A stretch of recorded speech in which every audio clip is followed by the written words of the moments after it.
नमस्कार, जन अपेक्षा न्यूज चैनल में आपका स्वागत है। मैं हूं आपके साथ अंकिता। चलिए बढ़ते खबर की ओर। यहाँ समाजजनों ने उनका स्वागत किया और उनसे मुलाकात की। अपने संबोधन में बिल्लोरे ने कहा कि यह चुनाव समाज की एकजुटता और उत्थान के लिए महत्वपूर्ण है। उन्होंने समाज की सेवा, नई कार्य योजना और हर वर्ग की समस्याओं के समाधान की प्रतिबद्धता जताई। इस अवसर पर अमेरिका से आए समाज सेवी एवं साहित्यकार दिनेश बिल्लोरे ने भी उद्बोधन दिया और एकजुट होकर समाज सेवा को जीवन का उद्देश्य बताया। बिल्लोरे के आगमन पर रतलाम मंदसौर इकाई अध्यक्ष प्रवीण अत्रे, सचिव डॉक्टर सुरेश शर्मा, महिला अध्यक्ष भावना शर्मा, युवा अध्यक्ष शुभम शर्मा, कोषाध्यक्ष एसपी पराशर, संरक्षक महेश गीते, प्रदीप शर्मा, महिला सचिव नूतन भट्ट, गरिमा चवरे, सुषमा नारमदेव, निशांत चवरे सहित बड़ी संख्या में समाजजन उपस्थित रहे। सब ब्राह्मण समाज के चुनाव है, आप चुनावी मैदान में हैं अध्यक्ष पद के।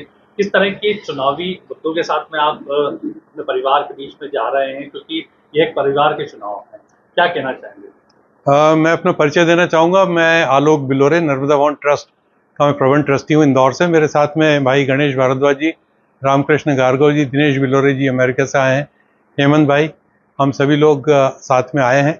और आज बड़ा सौभाग्य और प्रसन्नता का विषय है कि मैं और हमारी पूरी टीम नारदी ब्राह्मण समाज रतलाम के हमारे परिवार के बीच में है। यहाँ पर हमारे बीच में हमारे साथ में यहाँ के अध्यक्ष भाई प्रवीण अत्रे जी हैं, सचिव के रूप में आदरणीय डॉक्टर सुरेश शर्मा जी हैं, कोषाध्यक्ष के रूप में भाई सुरेंद्र पाराशर जी हैं, और महिला इकाई अध्यक्ष के रूप में हमारी बहन श्रीमती भावना शर्मा जी हैं, महिला प्रतिनिधि के रूप में श्रीमती सुषमा नारमदेव जी हैं, और तमाम हमारे सभी परिवार के सदस्य भट्ट बहन जी और गीते बहन जी और सभी लोग हैं। मेरे आने का पर्पज़ ये है कि मैं अखिल भारतीय नारदी ब्राह्मण महासभा के अध्यक्ष पद का प्रत्याशी हूँ, और मैंने अपनी दावेदारी इस बात से की है कि समाज के अंदर जो व्यवस्थाओं में बदलाव आना चाहिए, संविधान में बदलाव आना चाहिए। विघटित होता हुआ समाज है, घटता हुआ समाज है, माताएं बहनों की समस्या है, अंतरजातीय विवाहों की समस्या आ रही, तलाकों की समस्या आ रही है, बढ़ती हुई उम्र में बच्चों की शादियां नहीं हो पा रही हैं, और यदि शादियां भी हो जाती तो परिवार के अंदर हमारे कई ऐसे बुजुर्ग हैं जो नाना नानी या दादा दादी बनने के लिए बरसों, क्योंकि बहुत ज़्यादा बच्चे अपने ओवर एम्बिशियस होने की वजह से अपने आप परिवार को आगे बढ़ाने में थोड़ा सा पीछे रह रहे हैं। ऐसी बहुत सारी समस्याएं हैं। हमारे समाज की बहुत सारी संपत्तियां हैं जहां गुरु गादियाँ हैं, उन गुरु गादियों का संरक्षण करना है, उनका संवर्धन करना है, उनका डेवलपमेंट करना है। तो ऐसे बहुत सारे प्रकल्प लेकर मैं समाज के बीच में, क्योंकि मैं बरसों से समाज सेवा में लगा हुआ हूँ, और मेरा एक ही ध्येय है कि सारा समाज संगठित हो। संगठित समाज ये सशक्त समाज होता है, और जब समाज सशक्त होता है तो सारे लोगों को साथ में लेकर और समाज की समस्याओं को समझकर और फिर उसका निदान, उसका निराकरण और उसका समाधान ढूंढने के लिए हम आगे आते हैं।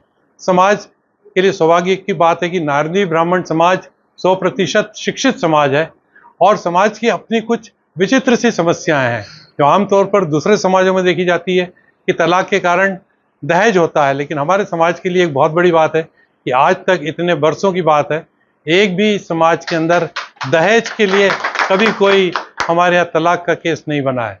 वैसे तो आदि काल से नारदी ब्राह्मण समाज हमारा है, जो हम लोग सौभाग्यशाली हैं कि इस समाज में हमारा जन्म हुआ।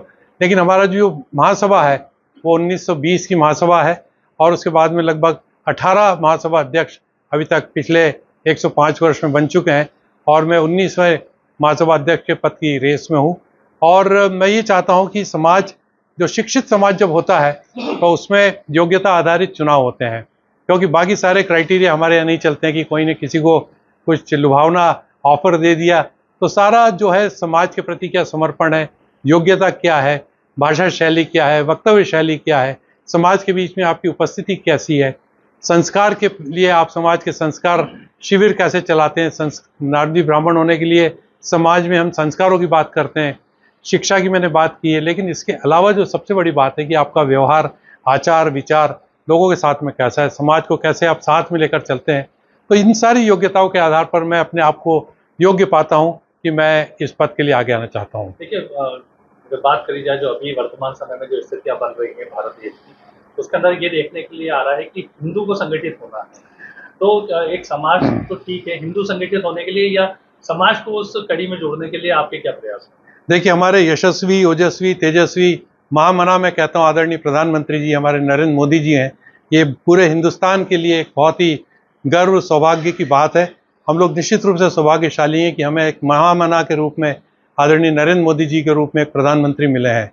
सनातन जो है आदि से अनादि काल तक इसका विस्तार है और हम तो वसुधैव कुटुंबकम की बात करते हैं, हम लोग को साथ में लेकर बात करते हैं और बहुजन हिताय बहुजन सुखाय की बात करते हैं।